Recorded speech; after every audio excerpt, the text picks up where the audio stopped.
بسم اللہ الرحمن الرحیم نحمدہ ونصلی ونسلم علی رسولہ الکریم اما بعد۔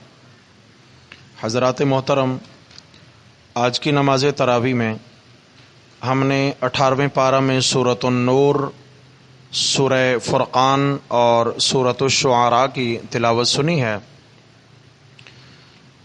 سورۃ النور سے پہلے سورۃ المؤمنون گزری ہے اور سورۃ المؤمنون کے آغاز میں ایمان والوں کی کامیابی کی 7 شرائط بیان ہوئی ہیں کہ ایمان والے کیسے کامیاب ہوں گے، کون کون سے ایمان والے لوگ کامیاب ہیں، ان میں 7 صفات کا تذکرہ آیا ہے۔ اس کے بعد سورۃ النور ہے، فرمایا مومنون اور سورہ نور کا آپس میں ربط یہ ہوگا کہ مومنون قد افلح المومنون، مومنون کامیاب ہو گئے۔ جی مومنون کامیاب تو ہوں گے، لیکن کیسے؟ فرمایا سورۃ انزلناہا، اس سورت کے اندر جو نور توحید کا بیان ہے، نور توحید کی برکت سے ایمان والے کامیاب ہوں گے۔ پھر پچھلی سورت کے آغاز کے اندر ہی ایمان والوں کی کامیابی کے اصولوں میں حیا کو بطور خاص بیان کیا گیا کہ ہر وہ مومن کامیاب ہے جو حیا دار ہے، جس کے دل میں حیا ہے اور وہ بے راروی کا شکار نہیں ہوتا۔ سورہ نور کے آغاز میں اللہ رب العزت نے مومنین کی کامیابی کے لیے کچھ احکامات بیان فرمائے ہیں۔ سب سے پہلا حکم جو بیان کیا، فرمایا بے حیائی پہ اگر معاشرے میں قابو پا لیا جائے تو وہ معاشرہ، مومنین کا معاشرہ کامیاب ہو جاتا ہے۔ کیسے اس بے حیائی اور بے راروی کے پہ قابو پایا جا سکتا ہے؟ فرمایا خدا نخواستہ اگر کوئی غلط کاری والا جرم کریں کوئی مرد و عورت تو ان کو بروقت سزا دے دی جائے، شرعی اعتبار سے سزائیں مقرر ہیں۔ آیت نمبر 2 میں فرمایا الزانیۃ والزانی فاجلدوا کل واحد منہما 100 جلدہ، بدکاری کرنے والی عورت اور بدکاری کرنے والا مرد اگر یہ بدکاری کریں تو ان میں سے ہر ایک کو 100 کوڑے مارے جائیں، اور 100 کوڑے مارتے وقت بطور خاص خیال رکھا جائے وَلَا تَأْخُذْكُمْ بِهِمَا رَأْفَةٌ فِي دِينِ اللَّهِ، اللہ کے حکم کے معاملے میں نرمی کا برتاؤ نہ کیا جائے۔ ایسا نہیں ہے کہ ٹھیک ہے یہ تعلق والے ہیں تو نرمی کا برتاؤ یہ ہے 100 کی بجائے 50 کوڑے مار کے فارغ کر دو، یا نرمی کا برتاؤ یہ ہے کہ کوڑے جو سختی سے مارنے تھے وہ ہلکے ہلکے لگا کے معاملہ فارغ کر دیا جائے، یا نرمی کا معاملہ یہ ہے کہ بالکل ہی ان کو سزا سے مستثنا قرار دیا جائے۔ فرمایا لا تأخذکم بہما رأفۃ فی دین اللہ، دین اللہ اے فی حکم اللہ، اللہ کے اس سزا والے حکم کے اندر نرمی مت برتو۔ کیوں؟ وہ اللہ تبارک و تعالی جو ساری کائنات سے بڑھ کر رحمان و رحیم ہے، یہ قانون اسی رحمان و رحیم کا بنایا ہوا ہے۔ پھر فرمایا کہ تم اللہ کے حکم پر تبھی عمل پیرا ہو سکتے ہو ان کنتم تؤمنون باللہ والیوم الآخر، اللہ پر اور آخرت پر یقین ہوگا تو کام بنے گا، ورنہ نہیں، ورنہ تو پروپیگنڈے ہو جاتے ہیں۔ جی دیکھو اسلام تو بڑی شدت کا دین ہے، اسلام کے اندر بہت سختی ہے، اسلام جی چور کے ہاتھ کٹوا دیتا ہے، اسلام جناب قاتل کی گردن اڑا دیتا ہے، یہ دیکھو جی شرابی کو کوڑے لگا دیے گئے، بادشاہ اسلام میں آزادی نہیں ہے۔ نہیں، فرمایا اللہ اور اس کے رسول، اللہ پر اور آخرت کے دن پر اگر ایمان ہو تو پھر اللہ کے حکموں کو تسلیم کرنا بہت آسان ہے۔ اعتراض وہی اٹھاتے ہیں جن پر فی الحقیقت اللہ اور آخرت پر ایمان نہیں ہوتا ہے۔ اور دوسری شرط لگائی کہ جب سزا دینے لگو وَلْيَشْهَدْ عَذَابَهُمَا طَائِفَةٌ مِّنَ الْمُؤْمِنِينَ، ایمان والوں کا ایک مجمع لگاؤ۔ فرمایا بند کمرے میں کوڑے نہ مارو، ایک مجمع لگاؤ تاکہ لوگ آ کر دیکھیں اور اس سے عبرت حاصل کریں۔ یہاں تک پہلا قانون بیان کیا۔ پھر آگے فرمایا کہ معاشرے سے اگر بدکاری کا خاتمہ چاہتے ہو تو اپنے گھروں میں رشتے کے اعتبار سے ان خواتین کا انتخاب کرو جو حیا دار ہیں، اور اپنی بیٹیاں دیتے وقت ان دامادوں کا انتخاب کرو جو حیا دار ہیں۔ فرمایا دنیا نہ دیکھیں، قوم قبیلہ دیکھنے کی ضرورت نہیں ہے. اگر رشتے کے معاملے میں دیکھنا ہے تو صرف دین دیکھنا ہے, اور دین میں بطور خاص کیا ہے؟ حیا کو ملحوظ خاطر رکھا جائے. الزانی لا ينکح الا زانیۃ او مشرکہ. فرمایا بدکاری کرنے والا جو مرد ہے اگر اس کو شادی کرنا ہو تو یا تو اپنے جیسی کوئی بد کردار تلاش کرے یا پھر کوئی شرک کرنے والی مشرکہ تلاش کرے. ایسے ہی آگے چل کے فرمایا وَالزَّانِيَةُ لَا يَنْكِحُهَا إِلَّا زَانٍ اور مشرک.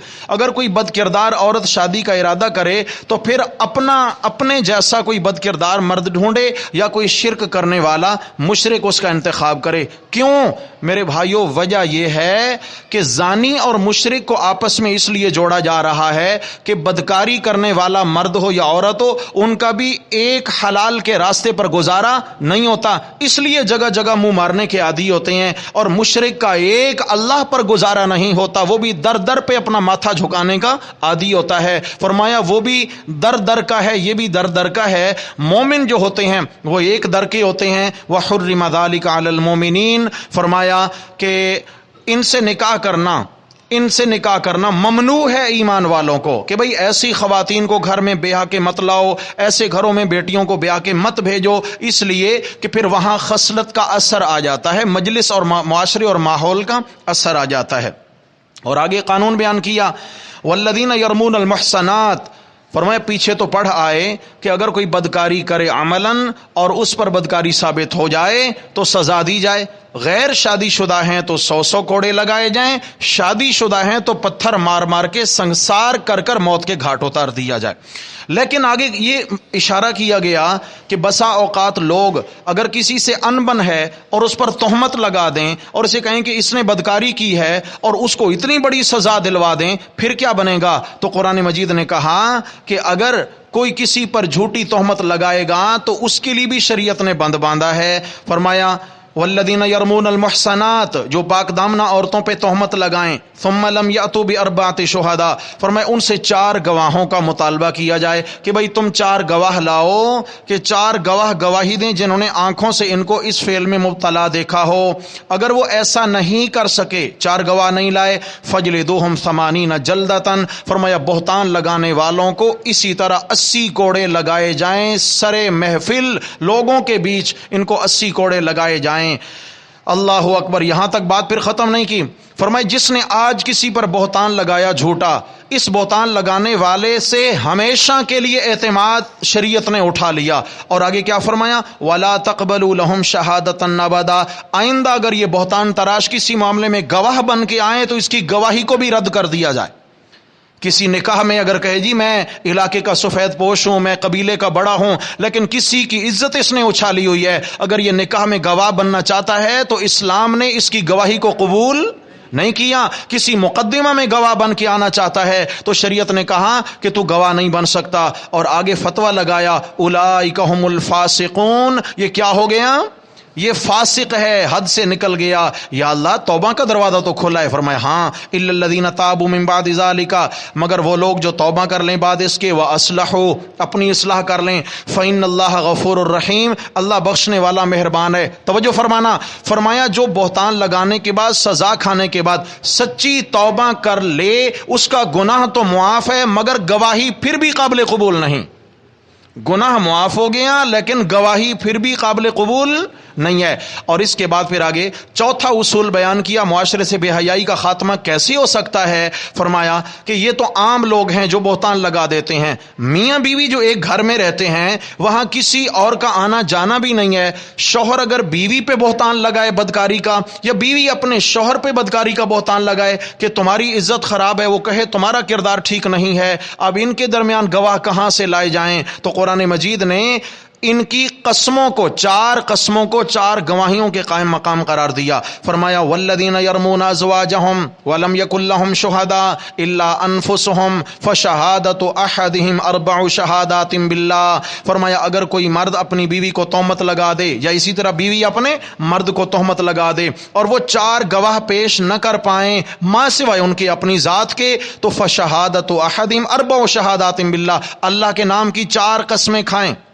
مثلاً جی شوہر نے بیوی پہ بہتان لگایا، کہے اللہ کی قسم اس نے یہ فعل کیا ہے، اللہ کی قسم، اسی طرح 4 مرتبہ کہے والخامسۃ ان لعنت اللہ علی ان کان من الکاذبین، 5ویں بار کہے اگر میں جھوٹا ہوں تو مجھ پہ اللہ کی لعنت۔ اسے مسئلہ لعان کہا جاتا ہے، مسئلہ لعان، میاں بیوی کے درمیان تنازع حل ہونے لگا ہے۔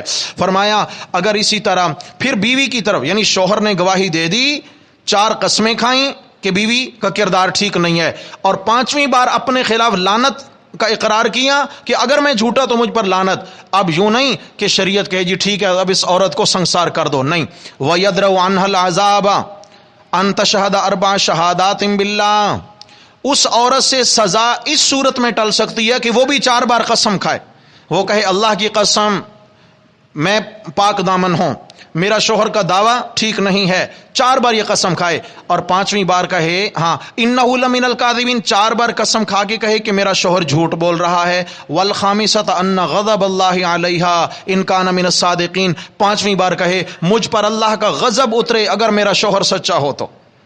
سمجھ آ گئی ہے؟ یہ کیا ہوا، وہاں بھی 5 مرتبہ قسم، یہاں بھی 5 مرتبہ، 4 قسمیں اور 5واں لعان آ گیا۔ جب یہ معاملہ ہو جائے تو اب کیا ہے، شوہر سے بھی سزا بہتان کی ٹل گئی، عورت سے زنا کی سزا ٹل گئی، قسمیں آ گئی ہیں، ان کا معاملہ اللہ کے کورٹ میں، اللہ کی عدالت میں چلا گیا۔ لیکن شرعی قاضی کا یہاں کی ذمہ داری یہ ہے کہ اب فی الفور ان کے درمیان جدائی کر دے گا، اس کے بعد یہ میاں بیوی کے رشتے میں رہ سکتے نہیں ہیں۔ فرمایا معاشرے میں ایسا نہیں ہے کوئی کسی کی عزت اٹھا کے آ جائے اور اچھال دے، فرمایا نہیں، ایمان والوں کی عزت اللہ کے ہاں بڑی عظیم ہے۔ اس کے بعد آگے چل کر جو ہے پھر واقعہ افک بیان فرمایا، واقعہ افک، حضرت سیدہ عائشہ صدیقہ رضی اللہ تعالیٰ عنہ پر جو منافقین نے بہتان لگایا تھا، غزوہ بنو مستلق کے موقع پر آپ صلی اللہ علیہ وسلم کے ساتھ سیدہ عائشہ رضی اللہ عنہ سفر پہ گئی ہیں، راستے میں رات پڑی، پڑاؤ ہوا قافلے کا، آدھی رات کا وقت اندھیرے میں حضرت عائشہ رضی اللہ عنہ اپنے قافلے سے باہر قضاء حاجت کے لیے تشریف لے گئی ہیں۔ آپ علیہ السلام کو بیدار نہیں کیا، قضاء حاجت کے لیے تشریف لے گئیں، وہاں قضاء حاجت کے لیے جا کر بیٹھی ہیں، ادھر سے آپ علیہ الصلوۃ والسلام اٹھے اور قافلے کو فی الفور روانگی کا حکم دے دیا۔ صحابہ کرام نے وہ ہودج اٹھایا جس میں آپ علیہ السلام کی ازواج ہوتی تھیں، ہودج اٹھایا اور اونٹ پہ رکھ دیا، اور اس کے بعد کیا ہے، قافلہ وہاں سے روانہ ہو گیا۔ چونکہ حضرت عائشہ فرماتی ہیں ہم چونکہ بہت ہلکی پھلکی بدن کی ہوا کرتی تھیں، صحابہ کو پتہ ہی نہیں چلا کہ اندر ہیں یا نہیں، آپ صلی اللہ تعالی علیہ وسلم نے روانگی کا حکم ارشاد فرما دیا۔ کون کون سو رہے ہیں بھائی؟ جاگ رہے ہیں؟ تو پھر مسئلہ تو میرا خیال ہے اس سے بڑی دلیل اور کیا ہو سکتی ہے کہ آپ صلی اللہ تعالی علیہ وسلم اگر پردوں میں سے دیکھتے ہوتے، عالم الغیب ہوتے، تو حضرت عائشہ رضی اللہ تعالی عنہا کو اس ہودج میں موجود تصور کر کر کبھی قافلے کو روانگی کا حکم نہ دیتے۔ معلوم ہوا پردوں میں سے دیکھنا یہ کس کی صفت ہے؟ نہیں بولتے بھائی، غیب جاننے والا کون ہے؟ اس واقعہ نے عقیدہ توحید بھی سمجھا۔ فرمایا مومنون کامیاب ہوں گے مگر نور توحید سے، اپنے دل کو توحید اور ایمان سے جگمگانا ہوگا۔ حضرت عائشہ رضی اللہ عنہ واپس آئی ہیں، دیکھا کوئی نہیں، قافلہ دانائی کا مظاہرہ کیا، وہیں بیٹھ گئیں کہ اللہ کے نبی جب میری عدم موجودگی پائیں گے تو یہیں کسی کو بھیجیں گے۔ صبح ہو گئی، حضرت عائشہ فرماتی ہے میری آنکھ لگ گئی، میں لیٹی تھی، آپ علیہ السلام ایک صحابی کو پیچھے چھوڑتے تھے کہ کوئی قافلے کی گری پڑی چیز اگر ملے تو وہ اٹھاتے آئیں، اور کوئی جانور رہ جائے، کوئی بندہ رہ جائے لیتے، اور قافلہ ہے، رات ہے۔ حضرت صفوان رضی اللہ عنہ پیچھے تھے، حضرت صفوان فرماتے ہیں میں آ رہا تھا، اپنے اونٹ پہ سوار تھا، میری نظر پڑی کوئی بندہ ہے، قریب آیا تو حضرت عائشہ رضی اللہ عنہ کے چہرے سے پردہ ہٹا ہوا تھا، سو رہی تھیں۔ فرماتے چونکہ پردے کے حکم سے پہلے میں نے حضرت عائشہ کو دیکھا ہوا تھا، میں فوراً پہچان گیا اور میں نے اونچی آواز سے کہا انا للہ و انا الیہ راجعون، چونکہ یہ بڑی پریشانی کا معاملہ تھا۔ آقا علیہ السلام کی زوجہ مقدسہ قافلے سے بچھڑ گئی ہیں۔ حضرت عائشہ فرماتی ہیں میں جلدی سے اٹھی، اپنا پردہ درست کر لیا۔ حضرت صفوان نے یہی ایک جملہ کہا جو میں نے سنا، انا للہ، جملہ ترجیح۔ اس کے بعد انہوں نے مجھ سے کوئی بچھڑنے کی وجہ نہیں پوچھی، اونٹ بٹھایا، خود ادھر رخ کر کے کھڑے ہو گئے، میں سوار ہو گئی، پیدل چلتے رہے۔ تا وقت ہے کہ ہم قافلے میں آ کر شامل ہو گئے۔ منافقین کو پتہ چلا کہ یہ کچھ ہوا ہے تو انہوں نے بہتان لگا دیا کہ حضرت عائشہ رضی اللہ عنہا نعوذ باللہ خاکم بدون، یہ جان بوجھ کر حضرت صفوان کی ملاقات کے لیے پیچھے رہ گئی ہیں، ان کا ان سے تعلق ٹھیک نہیں ہے۔ 1 مہینہ تک رسول اللہ صلی اللہ علیہ وسلم پریشان رہے، منافقین مدینہ میں طوفان بدتمیزی مچاتے رہے، اور آپ صلی اللہ علیہ وسلم کبھی کس صحابی سے کبھی کسی سے مشورہ کریں۔ حضرت عائشہ فرماتی ہیں مجھے کچھ بھی پتہ نہ تھا کہ باہر کیا چل رہا ہے، لیکن اتنا تھا کہ آپ علیہ السلام کا رویہ تھوڑا سا چینج ہو گیا مجھ سے۔ ایک ہوتا ہے نا پہلے جو چاہت تھی اب وہ کم ہونے لگی، میں پریشان۔ اسی اسنا میں مجھے تیز بخار آیا، آپ علیہ السلام آتے دروازے میں کھڑے ہو کر پوچھتے عائشہ طبیعت کیسی ہے، اس کے بعد آپ تشریف لے جاتے، ورنہ آپ علیہ السلام کو تو انتہا کی محبت تھی حضرت عائشہ سے۔ حضرت عائشہ فرماتی ہیں کہ آپ علیہ الصلوۃ والسلام کے اس رویے کی وجہ سے مجھے اور زیادہ پریشانی لاحق ہوتی۔ کیا ہے؟ بالآخر میں نے آپ علیہ السلام سے ایک دن اجازت چاہی، اجازت ہو تو میں میکے گھر چلی جاؤں؟ آپ نے فرمایا ہاں چلی جاؤ۔ خیال تھا کہ آپ تو کبھی نہیں جانے دیں گے، آپ نے فرمایا چلی جاؤ۔ میں چلی گئی، گھر پہنچی، میری پھپھو آئیں، چونکہ ہمارے گھروں میں واش روم نہیں ہوا کرتے تھے، رات کو باہر نکلی قضاء حاجت کے لیے، تو چلتے چلتے میری پھپھو کا پاؤں کہیں الجھ گیا، وہ گر پڑیں، تو فوراً بد دعا دی اپنے بیٹے مستہ کو، تائسا مستہ، کہ مستہ تیرا ستیہ ناس ہو جائے، اپنے بیٹے کو، میرے بیٹے مستہ کا ستیہ ناس ہو جائے۔ تو میں نے کہا پھپھو یہ کیا آپ نے اتنا بڑا سخت جملہ بول دیا، تیرا بیٹا مہاجر ہے، ایمان والا ہے، صحابی رسول ہے، اور آپ نے بد دعا دے دی۔ نے کہا آپ کو پتہ نہیں میرا بیٹا تیرے بارے کیا کہہ رہا ہے؟ نہیں، کہ منافقین نے یوں بہتان لگایا آپ پر، اور میرا بیٹا بھی جو ہے نا وہ بھی ان کی ہاں میں ہاں ملا کہ ہاں جی شاید ایسا ہو، شاید ایسا۔ حضرت عائشہ فرماتی ہیں مجھ پر تو جیسے زمین تنگ ہو گئی اور مجھے قضاء حاجت بھول گئی، میں وہیں سے واپس دوڑی، گھر آئی، اوندے منہ بستر کے گری، ہچکیاں لے لے کے روتی رہی۔ میری ماں مجھے تسلیاں دیتی رہی، لیکن کوئی یہ تسلی والی بات تھی؟ 1 مہینہ بیت گیا، آپ صلی اللہ علیہ وسلم صحابہ کرام سے مشورہ لیتے ہیں، حضرت صدیق اکبر رضی اللہ عنہ سے مشورہ، صدیق بتاؤ میری عائشہ کے بارے آپ کا کیا خیال ہے؟ تو حضرت صدیق کہتے ہیں یا رسول اللہ، ایک باپ اپنی بیٹی کے متعلق جو کہہ سکتا ہے میں وہی کہوں گا، عائشہ میری بیٹی ہے، میں اور کیا رائے دے سکتا ہوں۔ حضرت عثمان رضی اللہ عنہ سے پوچھا گیا، حضرت عثمان عرض کرتے ہیں یا رسول اللہ، جب سے میں نے ایمان قبول کیا ہے 2 باتوں کا بطور خاص میں نے لحاظ رکھا، جس ہاتھ کے ذریعے آپ کے ہاتھ پر بیعت کی ہے، اس ہاتھ کو کبھی میں نے اپنے ستر کے قریب نہیں جانے دیا، اور دوسرا کبھی میں نے آپ کے بدن پر، آپ کے بستر پر، آپ کے لباس پر کسی گندی مکھی کو بیٹھتے ہوئے نہیں دیکھا۔ یا رسول اللہ، جو رب آپ کے بستر کے قریب گندی مکھی کو نہیں آنے دیتا، اگر عائشہ کا دامن داغدار تھا تو عائشہ کو آپ کے نکاح میں کیسے آنے دیا؟ آپ علیہ الصلوۃ والسلام نے حضرت بریرہ سے، اپنی بیویوں سے وغیرہ سب سے مشورہ لیا، حضرت علی سے بھی لیا، آخر میں حضرت عمر رضی اللہ عنہ سے رائے لی، عمر آپ کا کیا خیال ہے؟ حضرت عمر رضی اللہ عنہ عرض کرتے ہیں یا رسول اللہ، آپ کے سوال کا جواب بعد میں، پہلے ایک سوال میرا ہے، آپ جواب دیجئے، یہ رشتہ کس نے کروایا تھا؟ ہم بھی کہتے ہیں نا بھائی یہ جو معاملات ہیں بھائی کوئی بیچ میں بڑا بھی تھا، کون تھا، کس نے یہ رشتہ کرایا؟ آپ علیہ السلام نے، صحیح بخاری میں حدیث ہے، آپ نے فرمایا میں ایک رات سو رہا تھا، جبریل امین میرے خواب میں آئے، ان کے ہاتھ میں سونے کا تھال تھا، اس کے اندر ریشم کے کپڑے میں لپٹی ہوئی کوئی چیز تھی، اور جبریل امین آئے اور عرض کیا یا رسول اللہ، اللہ نے آپ کے لیے یہ تحفہ بھیجا ہے، اسے قبول فرمائیے۔ میں نے جب اسے کھولا تو اندر حضرت عائشہ رضی اللہ عنہ کی تصویر تھی، حضرت عائشہ کی تصویر تھی، یعنی اللہ نے آپ کے لیے عرشوں سے یہ رشتہ منتخب کیا ہے کہ آپ کو پسند ہے۔ جبریل، اے عمر، یہ رشتہ تو میرے رب نے عرشوں سے کروایا ہے۔ حضرت عمر عرض کرتے ہیں یا رسول اللہ، جب ہم اپنے بیٹوں کا کہیں رشتہ کرنے لگتے ہیں تو ہم ہر لحاظ سے چھان بین کرتے ہیں، لڑکی کیسی ہے، اس کے ماں باپ کیسے ہیں، اس کا خاندان کیسا ہے، ان کے پڑوس سے پوچھو، رشتہ داروں سے پوچھو۔ اللہ رب العزت عالم الغیب ہیں، آپ کا عائشہ سے رشتہ بھی کرا دیا، اور عائشہ کے کردار کے متعلق نعوذ باللہ کیا اللہ کو علم بھی نہ تھا؟ یہ کیسے ہو سکتا ہے؟ یہ کیسے ہو سکتا ہے؟ سبحانک ھذا بہتان عظیم، آیت نمبر 16 میں، سبحانک، میرا اللہ پاک ہے، ایک یہ معنی عیبوں سے پاک ہے، اور کسی خدا نہ خواستہ اس طرح کے کردار والی عورت کا اپنے نبی کے لیے انتخاب کرنا، یہ تو اللہ کے علم کا عیب ہے، اور اللہ عیبوں سے پاک ہے. ھذا بہتان عظیم، یہ بہت بڑا بہتان ہے. دوسرا معنی سبحانک، یا رسول اللہ آپ عیبوں سے پاک ہیں. جب آپ عیبوں سے پاک ہیں تو آپ کی زوجہ بھی عیبوں سے پاک ہے، اور یہ بہتان ہے. آپ صلی اللہ علیہ وسلم کو عمر نے یہ رائے دی، میرے رب نے انہی الفاظ کو قرآن بنا کے نازل فرما دیا. آج جو لوگ کہتے ہیں جی یہ 20 تراویح حضرت عمر رضی اللہ تعالیٰ عنہ نے شروع کی، ہم کیوں پڑھیں؟ ان کو حیا آنی چاہیے. حضرت عمر فاروق وہ ہستی ہیں 22 مرتبہ زمین پہ بولے ہیں اللہ نے عرشوں سے قرآن بنا کے نازل کیا ہے. عمر کوئی معمولی ہیں؟ عمر میرے نبی کے دین کو بدلیں گے کیا؟ نہیں، عمر رضی اللہ عنہ میرے نبی کے دین کے پہرے دار ہیں، چوکی دار ہیں. کیا ہیں بھائی؟ پہرے دار ہیں. آگے چلیے، آپ علیہ السلام وہاں سے گئے. میں یہ چونکہ واقعہ سنانا ضروری ہے، بیچ میں مسئلہ حل ہو جائے گا. آپ علیہ السلام وہاں تشریف لے گئے حضرت صدیق اکبر کے گھر رضی اللہ عنہ. پوچھا کہ عائشہ کہاں ہیں؟ ساس جی نے بتایا اندر ہیں، وہ تو روئے جا رہی ہیں. آپ علیہ الصلوۃ والسلام پر ابھی تک قرآن نہیں اترا تھا. وہاں چلے گئے، دروازے میں کھڑے ہیں اور ایک جملہ کہا، صحیح بخاری میں الفاظ ہیں، ان الممت بذنب فاستغفر اللہ. عائشہ انسان ہے، اگر غلطی ہو بھی گئی ہے اللہ سے معافی مانگ لے.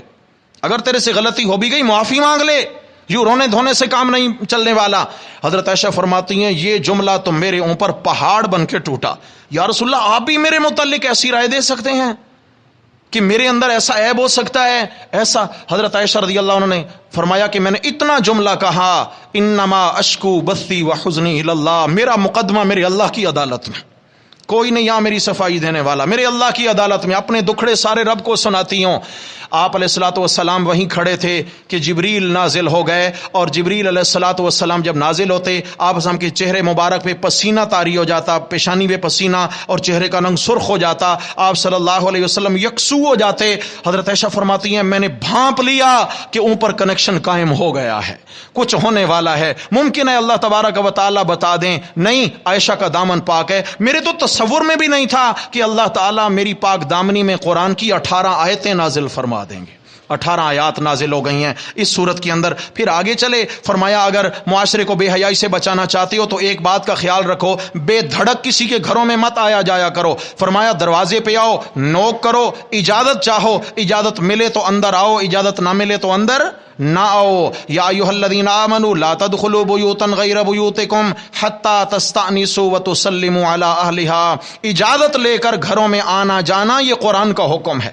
اگر اجازت یعنی 3 مرتبہ نوک کریں، اگر اندر سے کوئی آواز نہیں آئی تو پھر کیا ہے بھائی، واپس چلے جاؤ، وہاں ٹک کے ڈیرا ڈال کے بیٹھ نہیں جانا، اور ناراض بھی نہیں ہونا کہ بھائی دروازہ نہیں کھولا گیا. پھر آگے فرمایا کہ یا اللہ آخر رشتہ داریاں تو رکھنی ہیں، رشتہ داریوں کے معاملے میں آنا جانا بھی ہے تو کیا کریں؟ فرمایا آنے جانے کے معاملے میں پردے کے احکامات ہیں سورت کے اندر، پردے کا لحاظ رکھو، رشتہ داریاں نبھاؤ.